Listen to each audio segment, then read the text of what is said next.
출애굽기 1장 1절에서 7절까지만 일단 보겠습니다. 출애굽기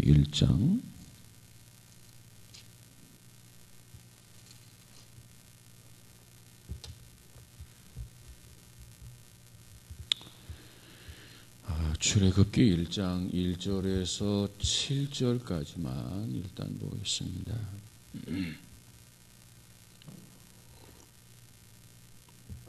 1절에서 7절까지 자 같이 봅니다. 시작.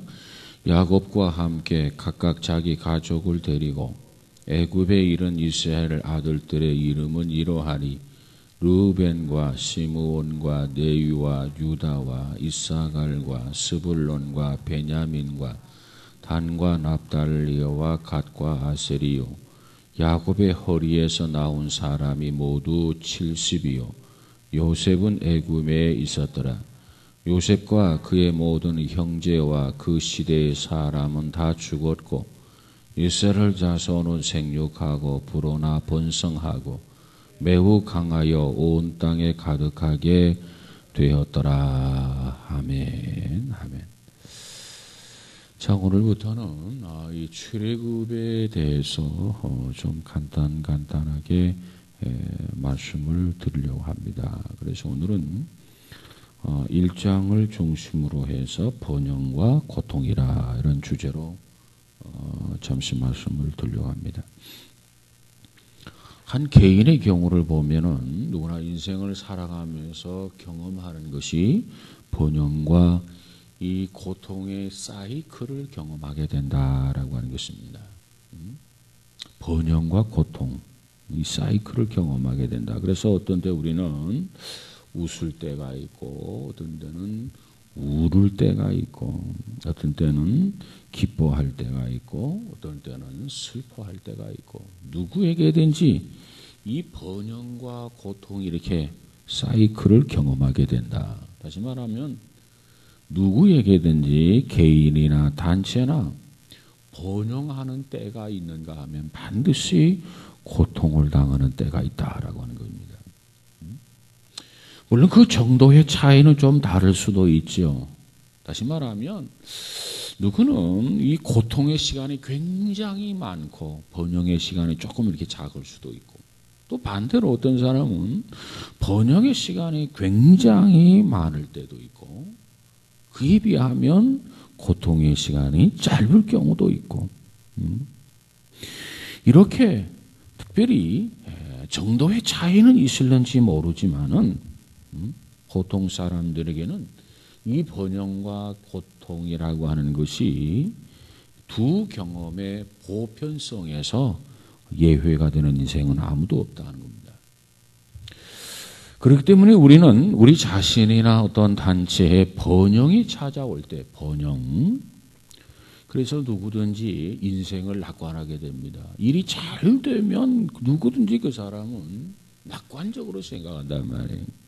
그런가 하면은 고통이라고 하는 것이 찾아오게 될 때 인생들은 보통 비관적이게 된다는 거죠. 그래서 인생은 이와 같이 고통과 번영의 명암이 교차하도록 되어 있다. 그저 고통하는 때가 있는가 하면 번영하는 때가 있고 번영하는 때가 있는가 하면 고통을 당하는 때가 있다. 이 명암이 교차하도록 되어 있다. 이것은 오늘 이스라엘 민족의 역사에다가 도입을 해보자는 얘기입니다. 이스라엘 민족의 역사를 보면 이스라엘 민족이 고통의 역사가 있을 수 있고 이스라엘 민족에게 있어서 번영의 역사가 있을 수 있었다. 특별히 이 출애굽기서 내용을 보면은 이 출애굽기 안에도 오늘 본문이 우리가 7절까지 보았는데 이 1장 전체를 놓고 보아도 이스라엘 민족이 번영하는 때가 있고 고통당하는 때가 있었다는 겁니다. 그래서 오늘 본문에 보면은 우리가 7절까지 읽었습니다만 여기에도 이스라엘 민족의 명암이 교차되고 있다. 그러면 이 본문에 기록된 시대, 그 시기가 언제냐? 성서학자에 따라서 어떤 사람은 15세기경이다 이렇게 이야기하는 사람이 있고, 어떤 사람은 13세기경이다 이렇게 보는 성서학자도 있습니다.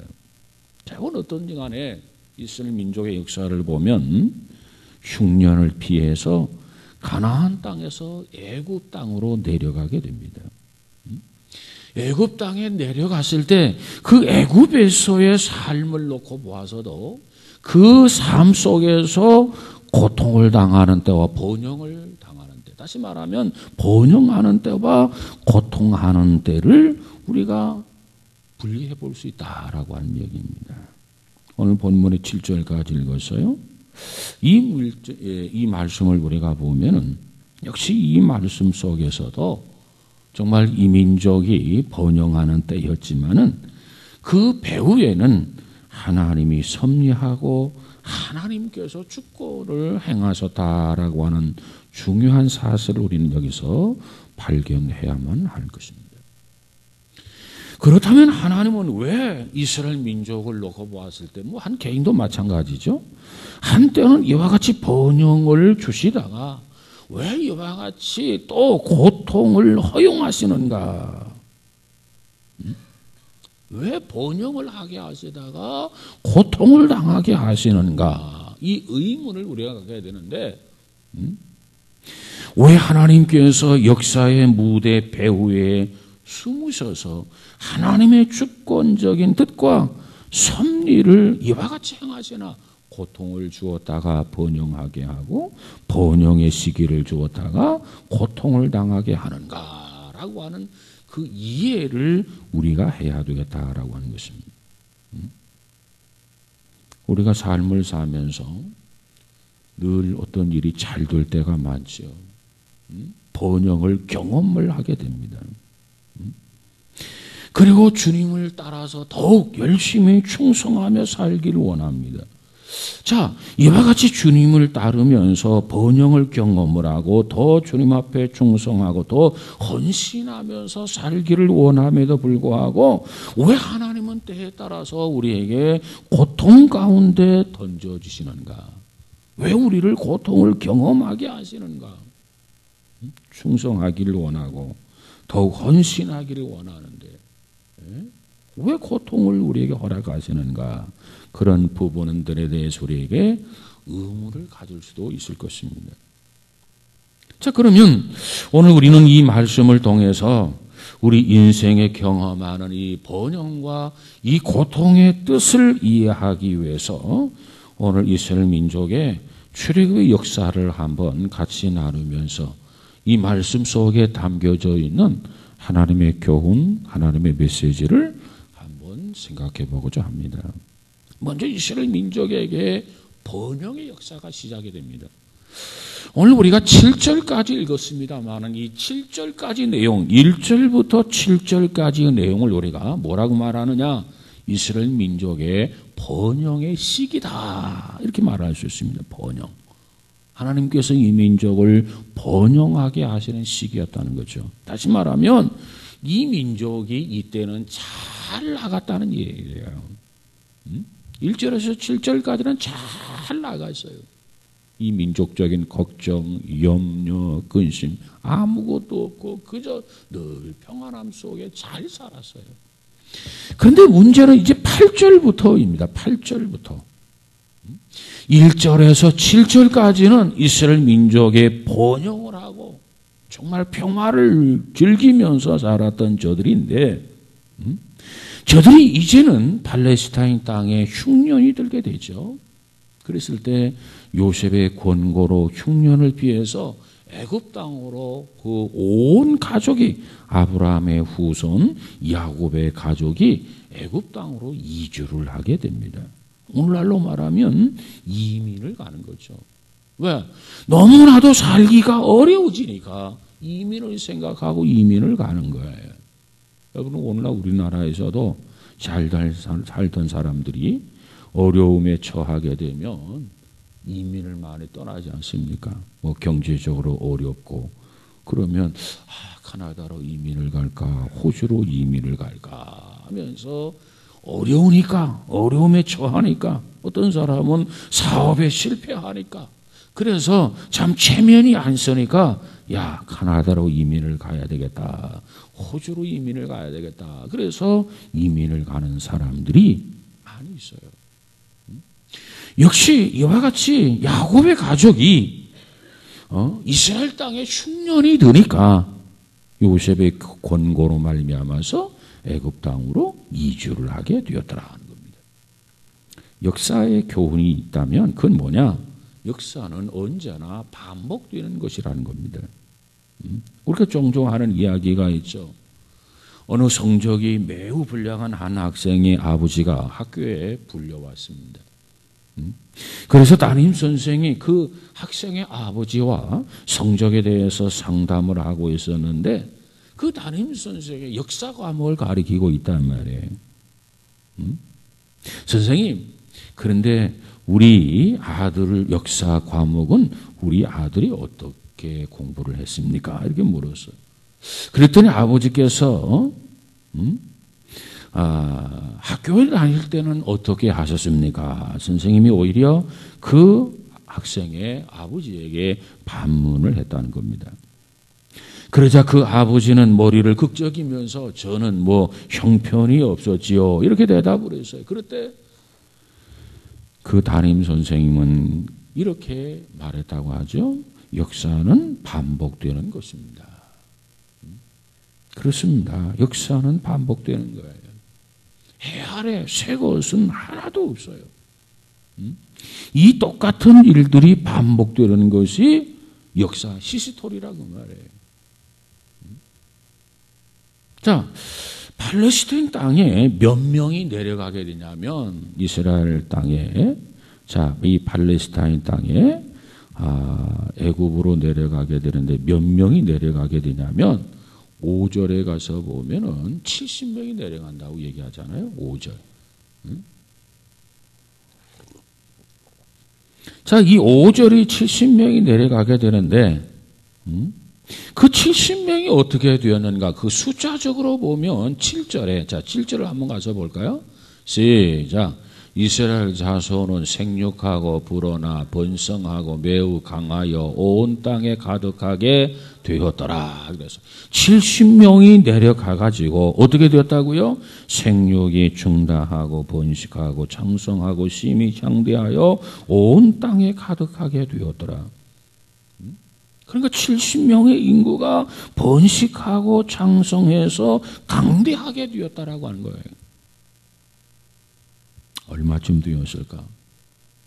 이스라엘 백성들이 모세의 인도를 받고 애굽에서 떠날 때 최종적으로 몇 명이 떠나가게 되냐면 사실 아무도 정확하게 알 수 없습니다.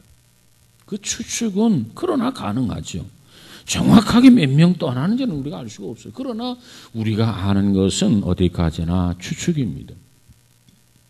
출애굽기 12장 37절에 가서 보면 이스라엘 자손이 나함삿에서 떠나서 발행하여 숫곳에 이르니 유아 위에 보행하는 장정이 60만 가량이요. 그래서 몇 명이 떠났다고요? 60만 명이 떠났어요. 이 60만 명의 숫자가 어떻게 나온 거냐? 유아들과 여자들을 제외하고 장령만 따져서 60만 명이라고 그랬어요. 그러면 그 60만 명에다가 유아들과 여자들을 합치게 되면 얼마나 되느냐? 그래서 약 200만 명 정도가 되겠다. 그래서 약 200만까지도 가능하다고 추측을 하는 거예요. 그러니까 70명이 내려와가지고 애굽을 떠날 때 자그만치 얼마가 되었냐면 200만 명이 넘었다는 거예요. 그 숫자가 굉장하잖아요.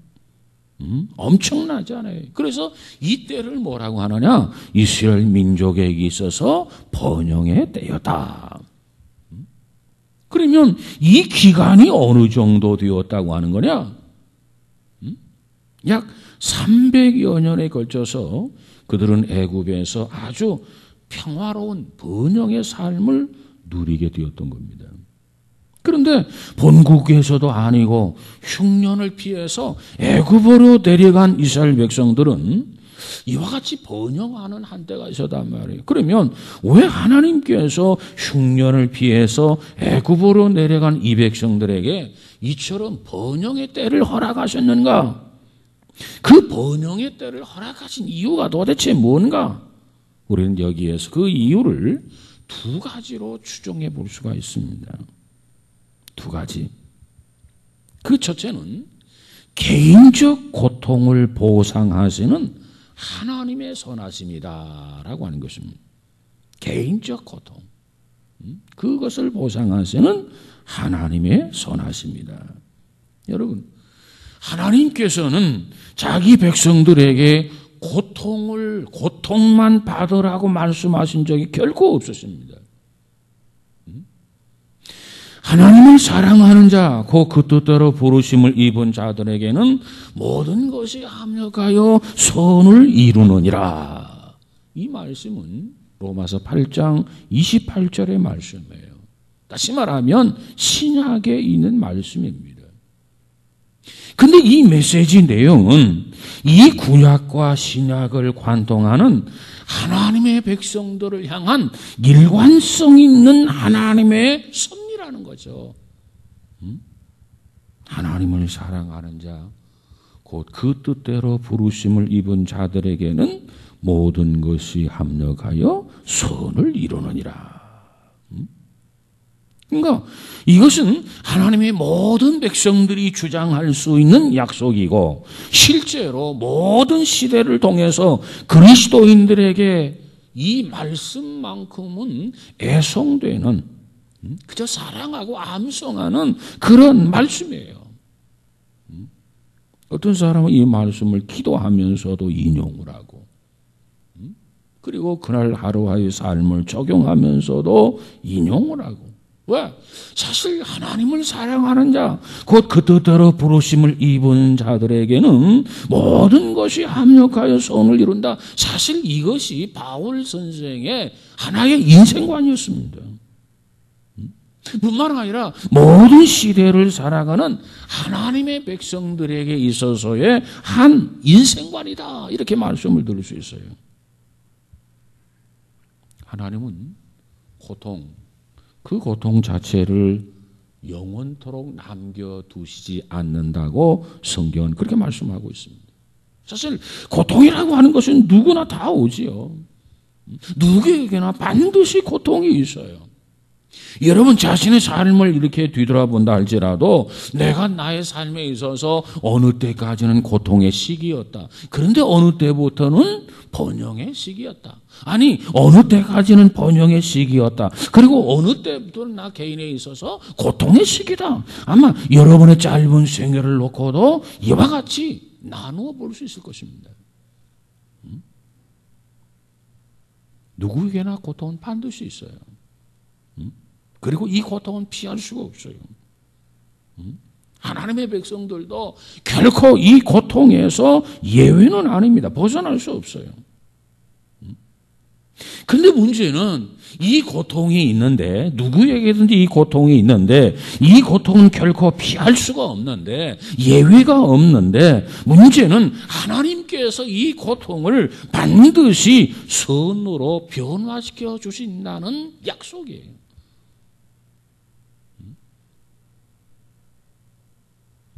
그러면 언제 선으로 변화시켜 주시느냐? 자기 세대에 보상을 받는 사람도 있지만 자기 세대에 보상을 받지 못하는 사람도 더러 있습니다. 그러면 내 세대에 보상을 받지 못하게 되면 어떻게 되느냐? 다음 세대로 넘어가는 거죠. 그래서 내 세의 보상을 받지 못하게 된다면 우리는 하나님 나라에 가서 반드시 그 선으로 보상을 받도록 되어 있다라고 하는 것입니다.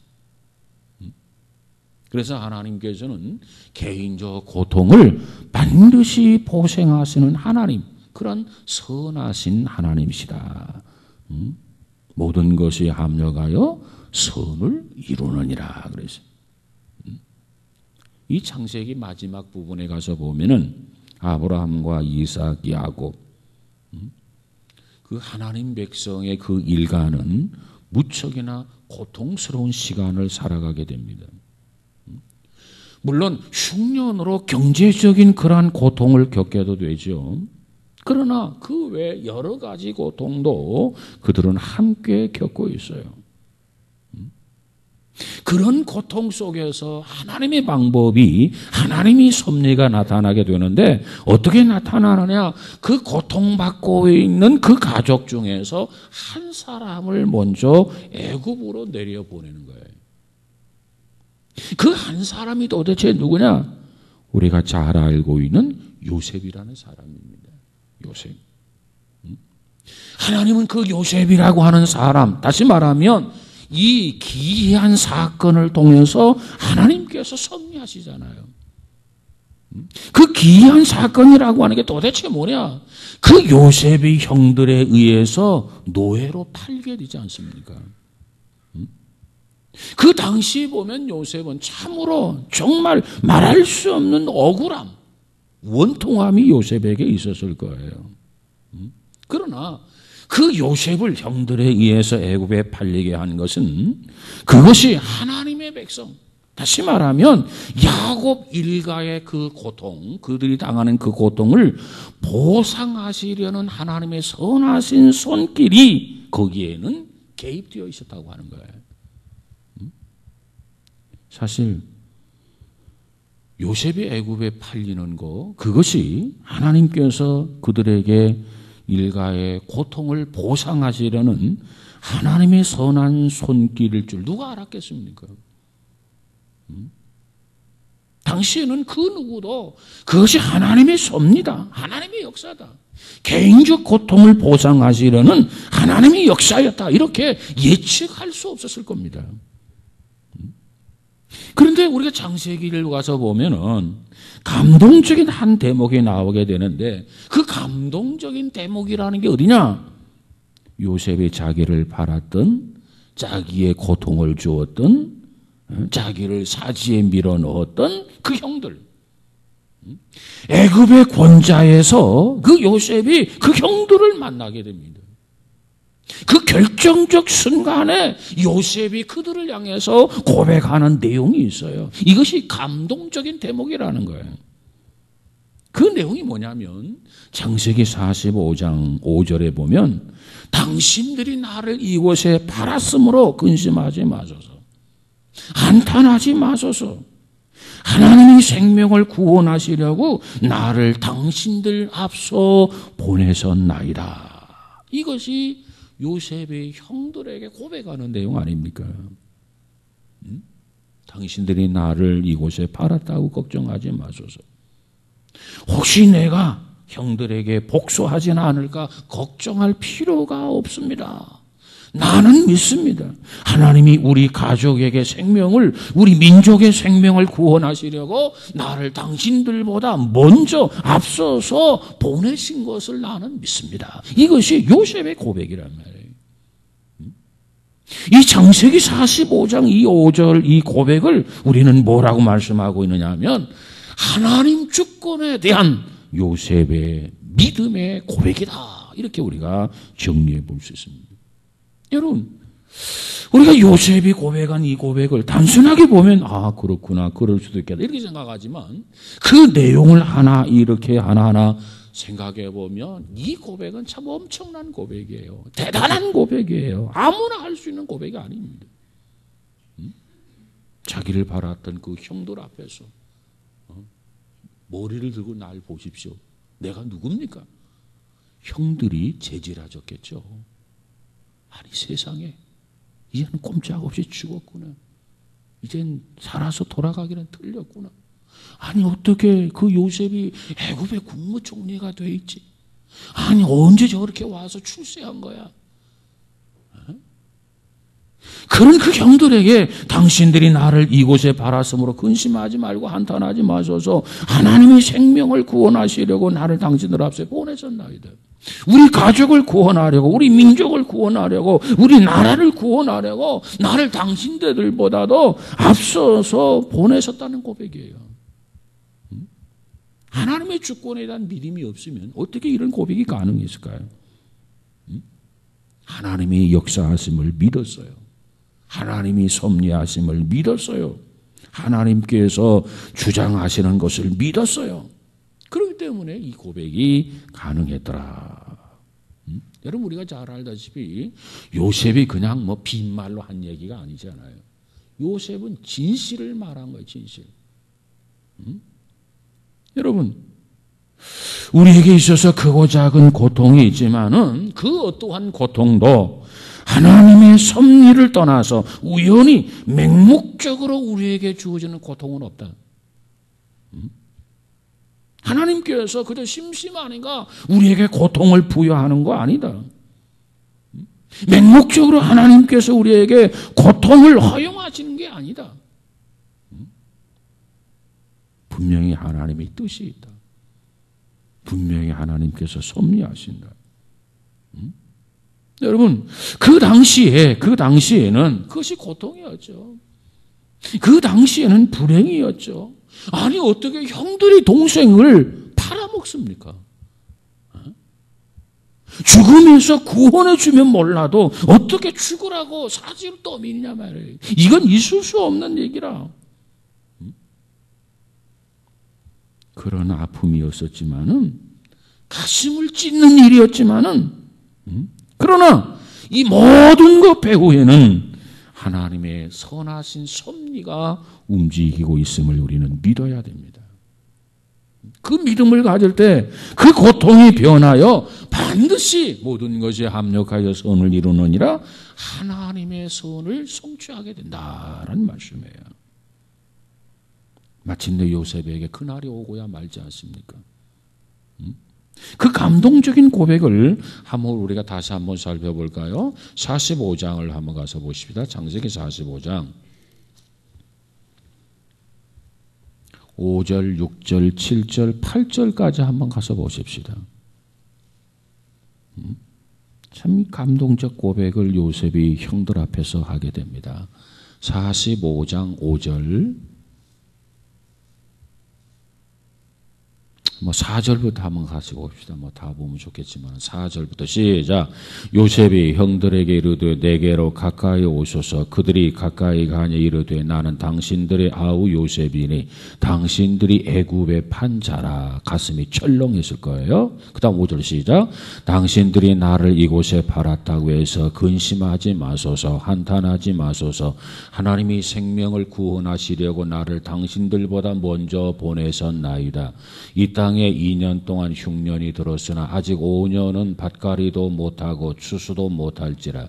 하나님이 큰 구원으로 당신들의 생명을 보존하고 당신들의 후손을 세상에 두시려고 나를 당신들보다 먼저 보내셨나니 그런즉 나를 이리로 보낸 이는 당신들이 아니요 하나님이시라. 하나님이 나를 바로에게 아버지로 삼으시고 그 온 집의 주로 삼으시며 애굽 온 땅의 통치자로 삼으셨나이다. 네? 참 대단한 고백이죠. 그러니까 이 요셉이 이런 감동적 고백을 하게 되는데 이 감동적 고백은 철저한 믿음이 없이는 이 고백할 수 없어요. 바로 하나님의 주권에 대한 믿음, 확신을 가지고 있었기 때문에 이와 같은 고백이 가능했더라. 어렴풋한 믿음 가지고 있어도 이런 고백 못해요. 하나님께서 나로 하여금 보복하려고 좋은 기회를 주셨더라. 이래 해가지고 합리화시키고 정당화시키고 그 형들을 그저 가만두지 않겠다 아마 현안이 되어 있을 것 같아요. 자, 여러분, 우리에게 있어서 크고 작은 일들, 하나님의 뜻을 떠나서 우연히 발생되거나 전개되는 사건 아무것도 없다. 이 고통스러운 사건까지도 그 배후에 하나님의 선하신 의지가 반드시 개입되어져 있다. 그 하나님의 선한 의지가 움직이고 있다고 하는 사실을 믿으시기 바랍니다. 그리고 하나님은 반드시 그 고통의 시간을 보상하시는 하나님이시다. 그 영원토록 고통이 계속되는 것이 아니라 그 말이에요. 그 고통의 끝이 오게 되고 그 끝이 오게 되면 하나님은 반드시 그 고통에 대한 보상하시는 하나님이시다. 그걸 믿으시기를 주의 이름으로 축복합니다. 그래서 우리가 어떤 고통을 당할 때 도대체 왜 하나님이 나에게 이런 고통을 주시는가? 내가 왜 감당할 수 없는 이 고통을 당해야만 하는가? 내가 하나님 앞에 뭘 잘못했는가에 따라서 원망하려고 하는, 하나님 앞에 불평하려고 하는 그런 의문을 우리 안에 가질 수도 있겠죠. 그러나 원망하고 불평한다고 해서 좋을 거 하나도 없어요. 반드시 이 고통은 끝이 오게 될 것이다. 그리고 하나님이 나에게 이 고통에 대한 보상을 해 주실 것이다. 그런 믿음, 요셉이 가졌던 그 확신을 가질 때 우리는 고통 중에서도 무엇 때문에 고통받는지 모르지만 원인을 깨달으면 더 좋겠지만 깨닫지 못하고 있다 할지라도 반드시 그 사람은 그 고통 중에서도 하나님 앞에 감사할 수 있는 줄로 믿습니다. 애굽 땅에서 그들이 오래간만에 그 평안함을 누렸어요. 하나님의 백성, 하나님의 민족, 개개인의 고통을 보장하시는 하나님의 선하심이었다. 이렇게 우리가 정리해 볼 수 있습니다. 그러면 왜 어느 때까지 이와 같이 번영의 시기가 찾아오느냐, 번영이 지속되느냐? 그 번영이 지속되고 번영이 지속되는 것은 바로 우리 자신들이 고통을 당할 때도 사실 그 이유를 잘 모르고 고통을 당하지만 사실 이 번영도 얼마만큼 번영을 우리가 하는지 잘 몰라요. 문제는 하나님의 뜻 안에 달려 있다라고 하는 거죠. 중요한 것은 우리에게 괴로운 한때가 있었고 고통스러운 한때가 있었고 어두운 터널을 지내야 하는 그런 한때가 있었고 그러나 마침내 하나님께서는 모든 것을 선으로 우리에게 보상하신다라고 하는 이 믿음, 이런 확신을 우리가 가지고 흔들림이 없는 그런 성도가 되시기를 주의 이름으로 축원합니다. 그러다가 번영의 시기가 찾아오면 하나님 앞에 감사해야죠. 지난날의 고통을 생각하면서 지난날의 눈물을 생각하면서 지난날을 괴로웠던 한때를 생각하면서 지난날의 어두운 시절을 생각하면서 하나님이 나로 하여금 이처럼 선으로 후하게 보상하시는 하나님이시구나 하면서 하나님 앞에 영광을 돌리면서 하나님을 찬양하는 우리 모두가 다 되시기를 주의 이름으로 축원합니다. 이와 같은 하나님의 역사, 이와 같은 하나님의 섭리, 이것은 개인에게도 해당되고 민족에게도 해당되고 공동체에도 해당되는 하나님의 섭리다. 이러한 사실을 우리는 깨달을 수 있기를 주의 이름으로 축복합니다.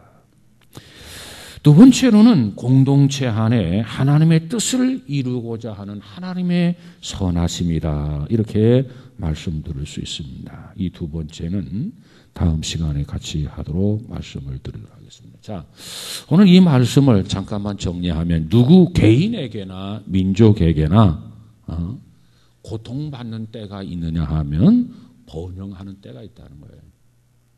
고통만이 평생 지속되고 번영만이 평생 지속되는 건 아니에요.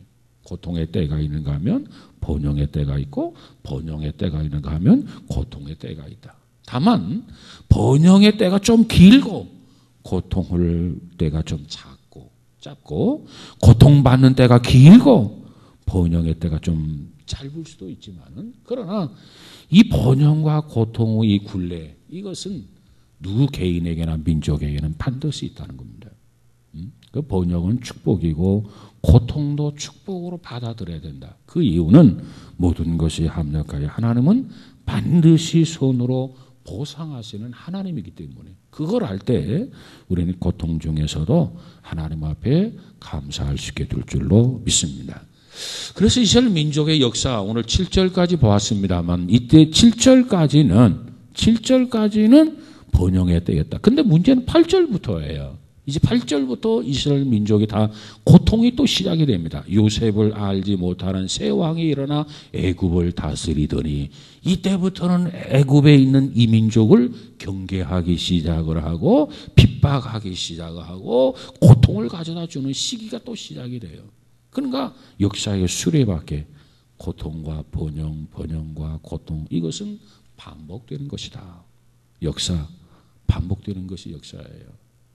그래서 고통스러울 때가 있으면 하나님께서 반드시 합력하여 선을 이루시리라는 믿음이 필요하고 또 번영의 때가 되면 늘 하나님 앞에 감사하고 고통의 때를 생각하면서 더욱 신앙으로 무장하는 그런 신앙인의 삶 자세가 필요하다라고 하는 것을 오늘 출애굽기는 우리에게 주고 있습니다. 아무쪼록 우리 모두에게 유익한 교훈이 될 수 있기를 주의 이름으로 축복합니다. 기도합시다. 거룩하신 하나님, 역사는 반복되는 것이라고 했는데 또 개인의 고통과 개인의 번영, 어떤 공동체의 번영과 공동체의 고통, 민족적인 고통과 민족적인 번영, 이 모든 것이 돌고 돈다고 했는데 고통 속에서도 하나님의 선하신 뜻이 이루어진다고 하는 그런 믿음과 확신을 가지고 오히려 감사하고 오히려 하나님을 찬양할 수 있는 큰 믿음의 소유자들이 다 되도록 축복하여 주옵소서. 요셉이 그 믿음을 가졌는데 우리도 요셉을 본받아서 이 믿음을 가지고 하나님의 성모를 찬양하며 하나님의 섭리를 받아들일 수 있는 믿음의 사람들이 되어지게 하옵소서. 특별히 무더운 이 여름에 주여 저들의 건강을 하나님께서 참 강건하게 해주시고 연약해지지 아니하도록 하나님이여 축복하여 주옵소서. 특별히 이제 다음 또 내일이 또 하루하루 우리가 살아감에 있어서 커피 토스트 전도를 또 하게 될 터인데 무더운 여름철이지만 우리가 협력하고 기도하는 마음으로 참여해서 이 사명을 잘 감당할 수 있도록 우리 하나님이여 축복하여 주옵소서. 우리가 말씀을 접하고 기도하고 봉사하고 헌신하면서 나를 향하신 하나님의 뜻을 발견할 수 있는 귀한 성도들이 되어지게 하옵소서. 예수님 이름으로 기도하옵나이다. 아멘.